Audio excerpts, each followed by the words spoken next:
Tak percaya, mandi daun pepaya akan memutuskan segala sihir. Buktikan yang tidak percaya. Ini amalan bukan untuk dijual ataupun untuk minta dibeli sama Bunda. Bunda kasih amalan untuk kalian yang betul-betul tersesat, yang betul-betul melarat, yang betul-betul dalam keadaan pusing kepala sudah. Kalian mandi-mandi sama orang di luar sana bayar sayang. Ini amalan yang betul-betul kalian gunakan, betul-betul kalian putus sihir yang ada dalam diri. Jadi jangan dianggap masuk akal. Nggak masuk akal katanya, nggak masuk akal.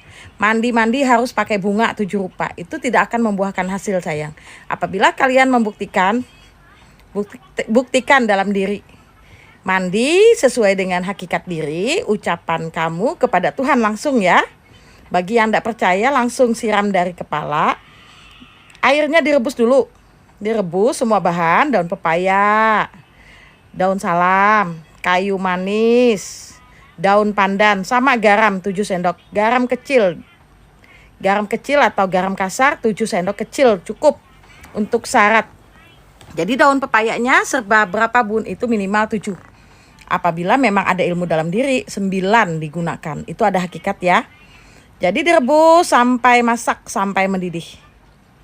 Bagi anak-anak Bunda yang betul-betul tidak punya syarat dalam diri, tidak punya uang untuk pembersihan, amalkan ini aja. Supaya rezeki kalian akan mengalir deras dan sihir yang di dalam tubuh untuk menutup dari kemusyrikan yang kalian buat di masa lalu itu akan terputus. Lewat muntahan, lewat muntaber, apabila memang kalian makan makanan pesugihan, itu akan muntah berak, mencret. Ada yang muntah darah, itu tandanya kalian kena santet, kena guna-guna. Jadi mandi, direbus dulu sampai mendidih. Biarkan keciuman wanginya. Apabila kalian merasa mau muntah itu tandanya di dalam diri sesuatu setan-setan yang menjelma dalam diri kalian, yang suka emosi, sukanya marah, emosian melihat apapun yang ada dalam diri kita, tidak suka sama orang. Nah itu tandanya dalam diri kita ada penghasut ya. Jadi mau muntahkan aja. Nanti campur air dingin, sudah mendidih, bawa ke belakang mandi. Jadi usahakan mandi di kupingnya diisi-isi air dulu sayang. Mulutnya dikumur-kumur supaya efek sihir yang daya tarik bicara kamu itu akan terlepas. Dari yang kamu tidak dihargain itu akan terputus sihirnya ya. Jadi nanti siram di kepala sambil baca niat keinginan kita kepada Tuhan. Ucapan. Bagi umat muslim baca bismillah yang maha pengasih lagi maha penyayang. Segala apapun kesalahan aku di muka bumi ya Allah, aku mohon ampun. Nah itu wajib siram sambil di kepala 3 kali. Ucapkan terus keinginan niat, aku mau ya Allah, aku mau rezekiku lancar. Aku mau auraku terpancar. Aku mau rezekiku selalu ada tanpa ada orang yang jahat, yang jolim kepadaku. Sambil siram, sambil baca niat. Keinginan hati sambil memohon ampun kepada Tuhan atas segala apa yang kita perbuat di masa lalu. Itu akan membuat daya tarik kamu akan langsung terpancar. Di situ spontan 3 kali baca niat di kepala ya. Di pundak kanan 7 kali baca niat keinginan. Juga keinginan apa aja yang ada dalam diri ucapkan. Terus pundak kiri juga 7 kali baca niat keinginan yang ada dalam diri ucapkan juga. Balik lagi 7 kali siram di kepala sambil baca niat. Selesai mandi tiba-tiba terjadi kontraksi mau muntahkan. Itu terjadi dalam anggota tubuh, saraf-saraf yang ada dalam diri itu terjepit dari pola pikir kita yang sempit. Nah disitulah daya tarik rezeki yang begitu serat terlihat. Kalian merasakan enteng tubuh, tandanya itu putus kiriman. Apapun yang ada dalam diri putus, seakan-akan semua setan ataupun makhluk apapun yang bersemayam dalam diri itu langsung lenyap lewat muntahan kita. Jadi jangan dianggap sepele sayang. Apabila muntah, badan plong, enteng, ringan, tiba-tiba rezeki mengalir deras, itu tandanya berkah Tuhan kasih. Tapi apabila kalian rasa berat banget tubuh, terus badan rasa sakitan, kepala pusing, puyeng, ndak karuan, rasa mual, ndak bisa muntah, itu sediakan air 1 gelas, bawa minum. Nggak bisa efek muntah, ulang lagi mandi. Itu tandanya dalam diri kamu sesuatu ilmu yang bertanam, guna-guna ataupun santet, ataupun kiriman yang lain, ingin menjatuhkan Anda, tidak keluar, tidak bisa bersih, ulang. Minta izin atas nama Tuhan, ya kalian punya Tuhan. Jadi bagi anak-anak Bunda mau umat agama Islam ataupun Kristen, itu tetap boleh mandi. Masalahnya menggunakan hakikat diri sayang. Tidak Bunda ajarkan untuk kalian baca ayat karena beda aturan, beda pakaian, beda niat, beda keinginan. Jadi bagi anak-anak Bunda yang non-muslim boleh menggunakan syariat dalam diri, hakikat yang dipakai sesuai dengan fungsi yang sudah ada diciptakan Tuhan lewat makhluk hidup, yaitu tumbuh-tumbuhan. Kita saling bertukar pendapat sama mereka. Mereka sudah ada fungsinya ya, jadi pahamin. Jangan dianggap enteng tumbuh-tumbuhan yang dianggap ndak bermutu, ndak manfaat. Itu manfaatnya luar biasa bagi anak-anak Bunda yang sudah merasakan berkah rezeki yang mengalir deras, kebahagiaan dalam rumah tangga. Disitulah kalian bisa merasakan efek mandi-mandi. Jadi bagi anak-anak Bunda yang sudah belum terasa, ulang lagi apabila perlu. Apabila ndak perlu, ndak usah.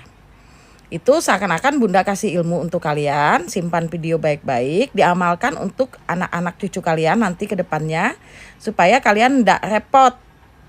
Apabila kalian tertutup auranya, tidak repot kalian lari sana sini ke orang pintar. Kalian jadi orang pintar sendiri. Belajar menjadi orang pintar sendiri yang mempunyai derajat manusia yang tinggi, dimuliakan Tuhan. Itu adalah kamu. Jadi ilmu yang Bunda kasih, kamu gunakan lagi untuk diri sendiri. Jangan bertanya-tanya. Bunda banyak kerjaan, banyak yang dibalasin, yang betul-betul diajarin. Jadi apabila kalian nonton video Bunda, disimpan.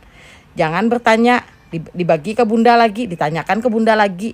Itu tandanya kalian tuh nggak pandai menyimak. Ya pandai menyimak, disimpan video. Disimak baik-baik, ditonton baik-baik, diikutin, dipraktekan, dites, ndak bayar juga.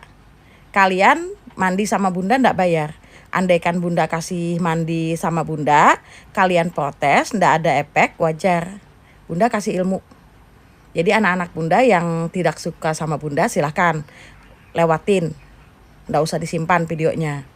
Tapi bagi anak-anak Bunda yang betul-betul ingin ilmu, ingin rezeki lancar, tanpa biaya modal, coba amalkan.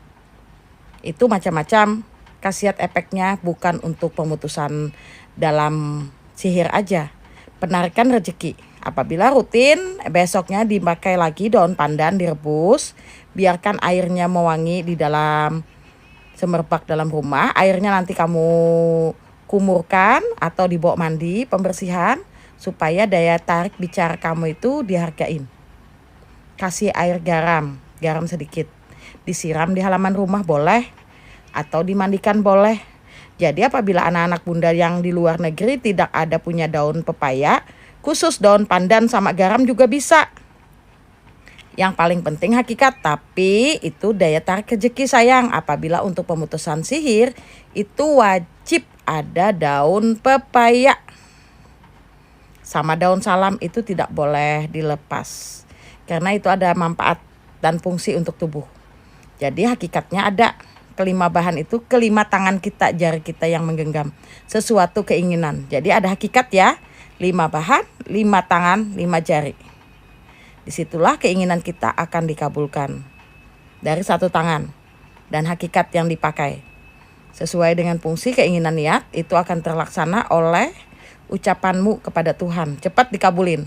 Makanya jangan heran apabila seorang manusia yang dijolimin anaknya, atau yang lagi dicolimin, dia memohon ampun kepada Tuhan, meminta segala sesuatu itu, maka karma itu akan terjadi kepada orang yang menyakitin. Itu cepat kabul. Jadi bagi anak-anak Bunda, ayat sama doa beda arti ya. Niat, keinginan yang dipakai. Keinginan kita kepada Tuhan yang diucapkan. Jadi dipahamin, bukannya Bunda ndak mengajarkan masalah ayat. Beda arti sayang. Beda keinginan. Ayat penenang diri. Sama kitab penenang dalam jiwa. Untuk mengingat kita kepada Tuhan, untuk melindungi diri kita kepada Tuhan, minta dilindungin terus. Itu yang dibaca ayat. Tapi niat, kemauan kita kepada Tuhan supaya dikabulkan. Semoga mengerti ya anak-anak sayang. Bagikan.